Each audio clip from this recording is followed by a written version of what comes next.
Welcome back to Ozarks FOX AM. It's time for a Rabe renovation. Now, Kelly, I have been working on this project for a long time, and I've been teasing it. And in the early spring, I decided to build a small pond next to my gazebo. Yes. Now, it's been finished for a while, but I didn't want to show you the finished product until some of the plants around it had matured, and it looked full and lush. I got that. And gorgeous. And that's what it is now? And that's exactly what it is, and it's only going to get better throughout the summer as it gets bigger and fuller. So I'm very happy to share with you my DIY pond project. Take a look.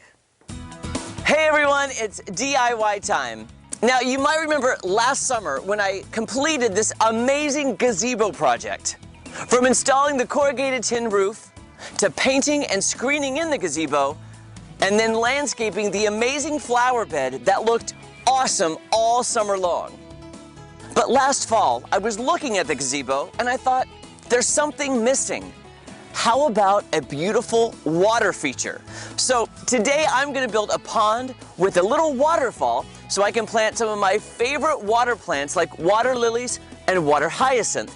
And really, there's nothing more relaxing in the summertime than the sound of the birds chirping and the sound of a babbling brook. So I got a lot of work to do, so let's get started. First up, I'm going to mark the area for the pond using spray paint. Now the fun part. Lots of digging.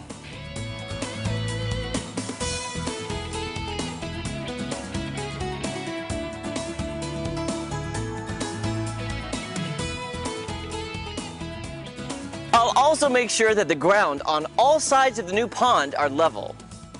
Next, I'm taking dirt from the hole that I just dug and using it to create the babbling brook that leads to the pond.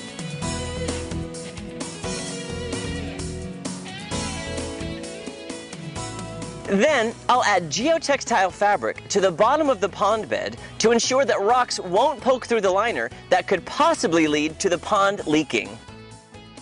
Once the geotextile fabric is in place, I'll lay the PVC pond liner into position.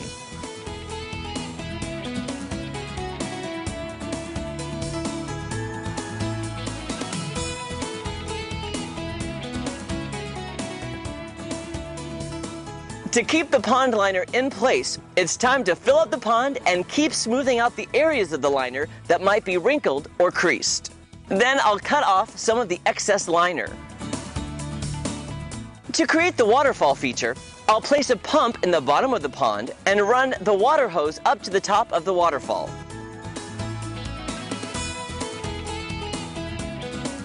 Up next, I'm going to create a border around the pond with Arkansas flat rocks. And I'll strategically place rocks down the path of the waterfall to create the perfect flow of water to the pond. I'm also going to add a beautiful rock wall along the back of the waterfall.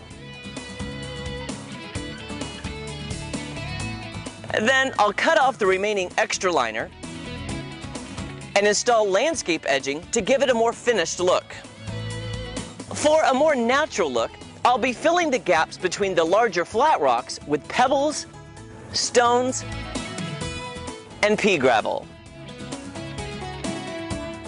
Now I can mulch the rest of the remaining flower beds. Okay, I'm also adding rocks to the inside of the pond on the two different levels. Now, I really didn't have to get in the pond to do this, I just really wanted to. The water may be dirty now, but I'm also adding a UV clarifier, and this water will be clear in no time.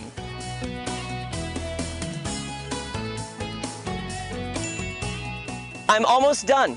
I'll add some of my favorite water plants and wait for everything to grow. And my pond project is officially done.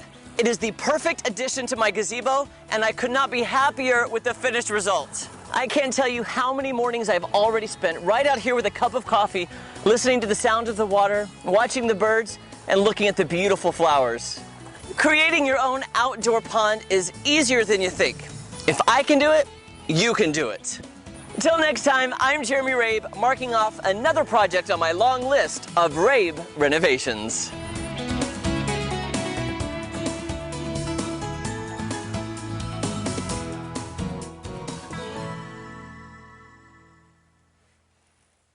I love my pond. That is gorgeous. I love my pond. And Kaylee had a really good question. She's a student. She was asking me about some water plants you actually do keep in pots that you set in the water. For example, a couple of my potted plants, they will actually outgrow the pot you put it in. Oh. So I just upgraded one of my plants into a larger pot, and you have to use soil from the ground to weight it down. If you use potting soil, it's too light and it will float. Right. So you have to use really heavy dirt from the ground to plant some of those. In fact, the water lilies that you see, the lily pads, they're actually in pots sitting on the lower level of the pond. Like you'll see right here. Here's one of my water lilies when it first bloomed.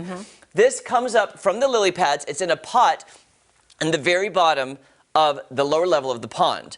These are gorgeous. Look at this. I had a double one, and I had to take a picture because usually it's one at a time. I was so happy to see two of these. So these are all growing from a pot and the lower level. Now, water lilies need a deeper level. So the reason you do a pond with two levels is some of the potted plants need higher to the surface of the water, and some need really deep water. So for water lilies, you need that deep surface. Some of the other plants need a more shallow area. This is a water lily that blooms at night. This is the nighttime water lily. So to get a picture of it, you have to get up early in the morning and catch it before it closes during the day. You get up early. Is it awake when you're awake? It does. Okay. So it actually blooms at night when the stars are out. I love that. And then I got up early one Saturday morning to try to catch it because sometimes I leave for work before and I can't catch it. So I got up super early in the morning, caught this, and then it will close. And as this one is closing, guess what?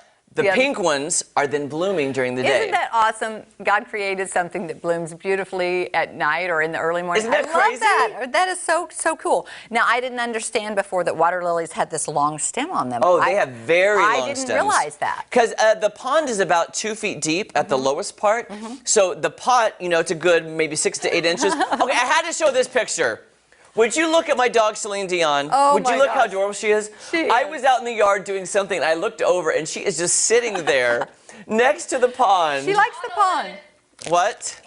Model Celine. I will tell you this, too. Let me just show you. These right here that you see right here are called water hyacinth. Now, they float. They don't have any kind of soil. Their roots go down into the water, and they get their nutrients from the water, and they have the most beautiful purple flowers, and on the purple flower, it looks like a picture of a peacock feather on the flower. Are you serious? Wow. I was searching through my photos this morning to try to find it, and I could not find it. I know I did take a picture of it, but when these bloom beautiful purple flowers, and the water hyacinth, Kelly, if you do not stay on top of it, that entire pond would just be hyacinth. It just spreads. It spreads, and I actually every week, every Saturday, I have to go and take some out, because otherwise it would smother everything else. I wish you could donate some of those to some other places with ponds or something. I know I could. It would be a lot of work because I have to put in a little bit of water.